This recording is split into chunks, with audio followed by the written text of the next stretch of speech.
Hey everybody, my name's Jeremy. I run a small music and media production company called Lighthouse Creative Co.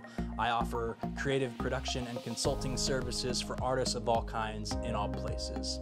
If this is your first time here, don't worry about it because it's my first time here too. Throughout the life of this channel, I hope to dive into things like music production and mixing and sound design, as well as looking at photo and video editing. But I also touch on things like social media marketing and helping you grow your brand, helping you grow your social pages, Facebook Business Manager, how to run ads like that. But also the heart behind a lot of this is training and consulting so that you, the artist that you are able to take the skills that I have and use them yourself and to be able to grow in them and do different things even than what I do. So without further ado, let's dive into this first video. So if you're a guitar player, a keyboard player, or a producer in general, you're probably already familiar with the effect of reverb. But you may not always want to be ready to go and spend that whole bunch of money on that new pedal that's available, or you're not sure if you want to invest in that plugin yet, you may not even like it. But if you already have something like Ableton Live, it has stock effects that are absolutely worthy and so versatile to be able to create a deep, luscious reverb that is absolutely production worthy. So come on over to the computer and we're going to take a look how to do this. Okay, so we're here at the desk. We have Ableton Live opened on the computer. I just have a simple contact piano, Native Instruments The Gentleman. It's a great sounding upright style plugin. I haven't really tweaked anything about it aside from me turning off the Gentleman's internal reverb effects. So it's just a dry piano currently. And it's a great sounding piano as it is. But we're going to try to take it to the next level by building a reverb that can not only suit this, but it can suit things like a Rhodes plugin, but also works really great for some pads, and we can show you how that works. So the thing to know is that Ableton Live itself has all these great already input audio effects that are ready to go out of the box per se. But the thing is, there's not a dedicated pitch plugin, at least not here, at least not in these. But what we can use is a vocoder effect, and that's kind of like the secret sauce to this. So what we're going to do is we're going to open an audio effect rack first. So I'm going to delete what I have here. And we're using Ascend, by the way. So you can usually put effects right after your instrument on the channel itself, but we're going to make it Ascend as well so we can control the amount of level we want sent to the effect rack. So I've got this return channel opened. I'm going to drag the effect rack down, and the first thing we're going to search out is the vocoder plugins, which is all the way at the end here. And we're not going to use one of the pre-made stuff. We're just going to open up, actually, yeah, we're going to use this Octave Mod. It doesn't really matter which one. I'm going to pick this first one. All right, and so now that we've used this Octave Mod, we're going to insert the reverb. So again, we're just going to come up to Ableton's reverb and we're going to throw that in right next to it. And the reason we're using an effect rack is so that we can save this as one cohesive effect once we're done. So the first thing I'm going to do is I'm actually going to turn off the Octaves mod. I'm going to turn off the vocoder plugin that gives us that shimmer type thing that we want. So right now, all I've got is some piano going into the reverb. You could hear there's not much going on. So we're going to tweak the reverb, and then we're going to add in the pitch effects. So the first thing we're going to do is we're going to come over to the left. We're going to go left to right. We're going to edit the high cut because we want our highs to come through. If we're making a shimmer reverb, we want those highs, but we don't want them so intrusive that it's gonna hurt, ears. It's gonna hurt speakers because the way that we're building this, it can potentially just building octaves on octaves on octaves. So we're going to set a high cut at around 10 to 13K. Let's say 12.6K is where we want that high cut. We're not going to have any low cut because we're going to control the amount of low end that comes into the reverb through the vocoder effect, through the Octaves mod. And so spin, I'm going to keep the spin. The spin is like your early reflections is kind of like a modulation effect in Ableton. Pre-delay is how much time before the reverb engages, and we're going to leave that at 2.5. And the shape is, you know, how loud or prominent those early reflections are that we're here. And because they're not, we don't have much early reflection, much spin going on, we're just going to keep this around 50. And the thing is, I want you to remember is that you tweak to your liking. I'm going to show you where I start and what I use, but you know, once you learn how, tweak it, find something that works for you. The big thing that we're going to mess with is the decay time. Now, this may seem overkill, but because we're using this as a send, and we can control the amount of dry signal that is going into this reverb, we actually want a pretty substantial decay time. So we're going to take our decay time to about 10 seconds. So right there, 10.7 is good. Diffusion, it's exactly what it sounds like. It's where those reflections go. It's low and high shelving of the frequencies. We're just gonna boost this high over here just a tad, barely anything noticeable. And the chorus as well. This is all personal preference. This chorus gives a great effect if you dial it in just right on to this reverb, but I like my reverbs pretty lush and dry. Dry in the sense that they don't really wobble. And because chorus will give you that wobble effect. So I'm just going to leave that there. Actually, I'm even just going to turn it off.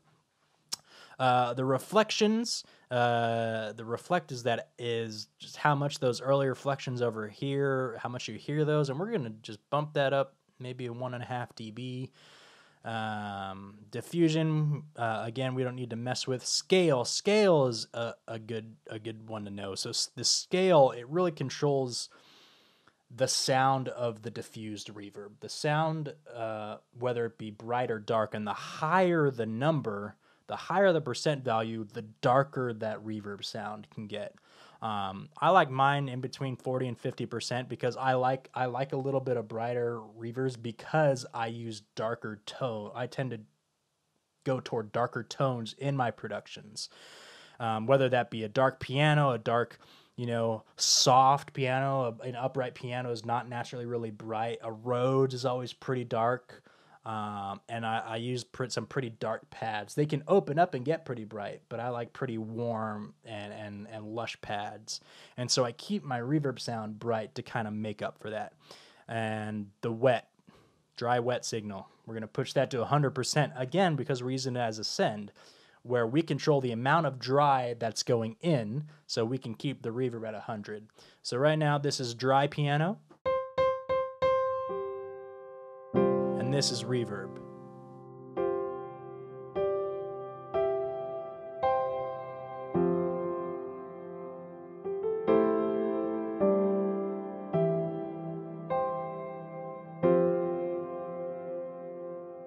All right, so now we have the reverb down.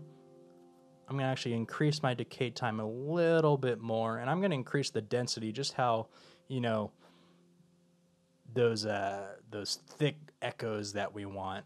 I'm gonna push that up a little more.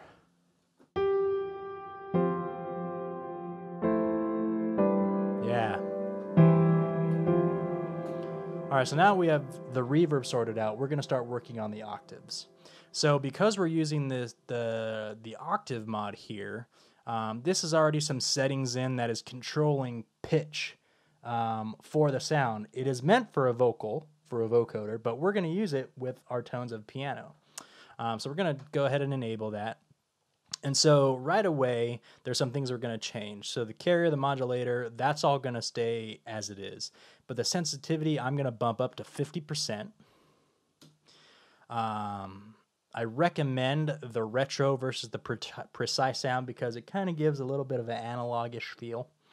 I'm going to edit the range. So this range is how much of the frequency is affected.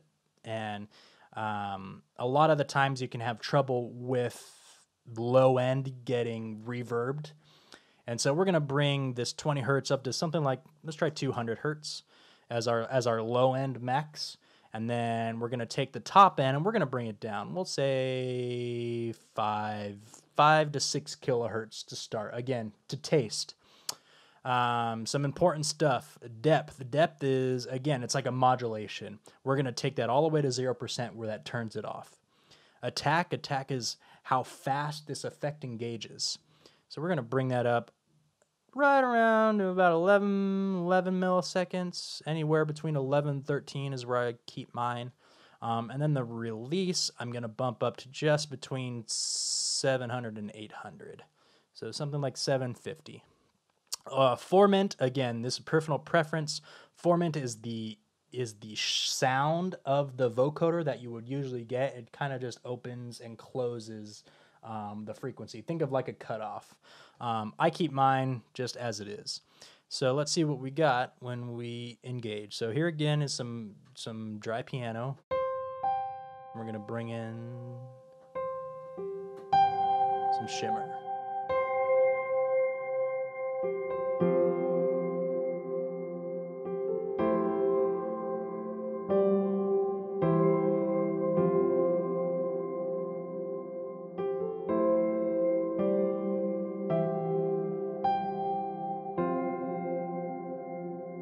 So that's really nice. You can hear those tones popping out. And I want to teach you just a couple more things that you can do. So if you don't want to use the Octave Mod, if you want to just start from a dry, setting, this is what you can do. So we're going to take off the Octave Mod and we're going to take in the vocoder again. Again, we're going to take it to modulation on the carrier. We're going to enhance it, sensitivity at 50%. And here's where you can customize. So we're going to take those attack back up, release back up, formant down a little bit, depth all the way to 0. And then here's where you can really start playing. So these bands, here's where you really start affecting the parts of the frequencies that you can hear. So again, we're going to take the bottom end to the 200, take the range, the top end out to about 5 or 6 kilohertz. Here, you can really start taking these down and drawing the set of frequencies that you want to hear, and you can just start experimenting with different types of octave tones.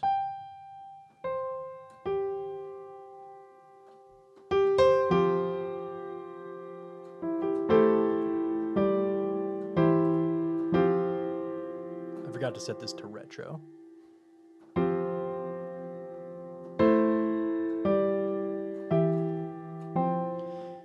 And you notice how these aren't coming through is because the level here is really low. So again, it's not, a standard thing that you do, but you'd want to push this level.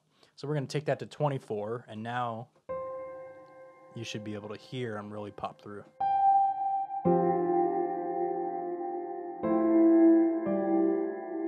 Going to take some of these down, take that one all the way up. And again, it's all personal preference, it's all taste. How much you don't want. And so you can really just start experimenting with the parts of the frequencies that you want to modulate.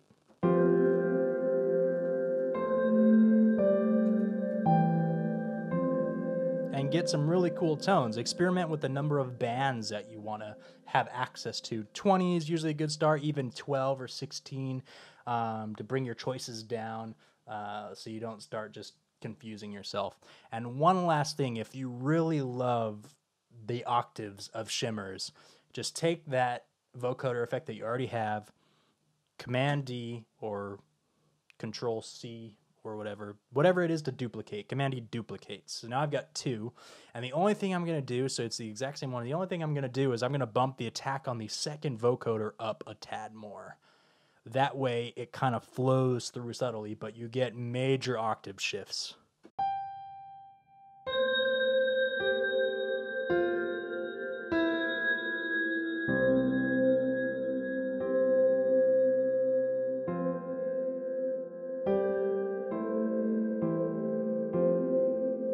And this same tactic works if you're using the normal Octaves mod. So I'm actually going to bring in my reverb that I've already built in, and I can take that Octaves mod, that vocoder effect, and just duplicate it and have some really great octave tones.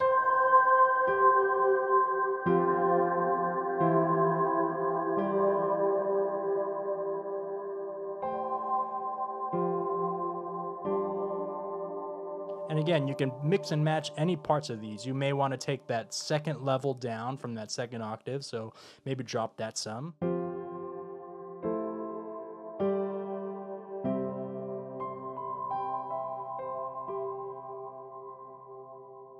And again, like I said, this works for other instruments.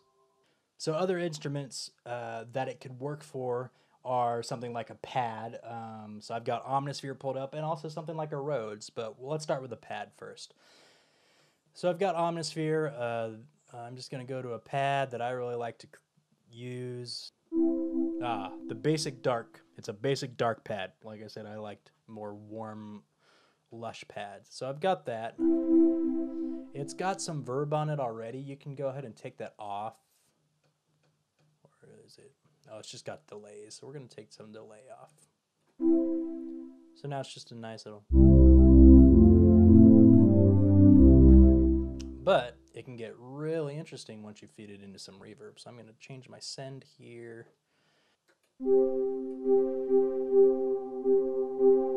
So you hear that, how it's coming in with the pad?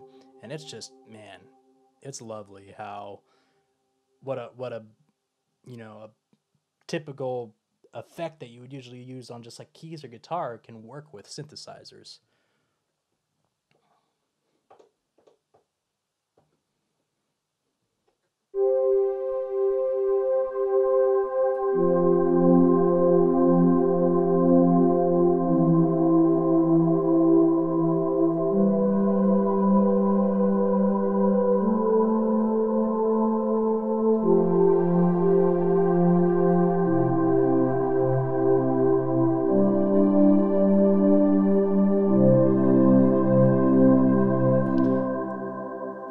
Next thing that we can do is test the Rhodes.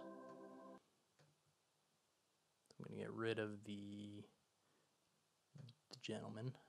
No. Scarby Rhodes. There's no internal reverb going on.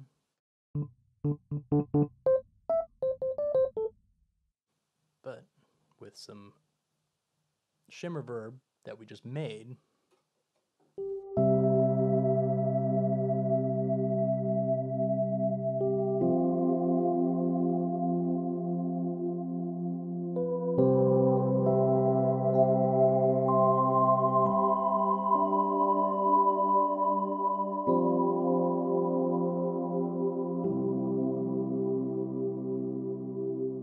so again, it's super versatile. It can cover a lot of different textures, a lot of different sounds, but you just got to experiment. And that's, you know, why I do this kind of things, to teach you, the artist that's watching this video, just another skill that you can hone in on by creating some effects that, you know, you may not want to go out and buy a piece of hardware for or spend money on an external plugin. So like and subscribe. Never thought I'd have to say that, but seriously do. I hope to see you at the next one. Have a good day.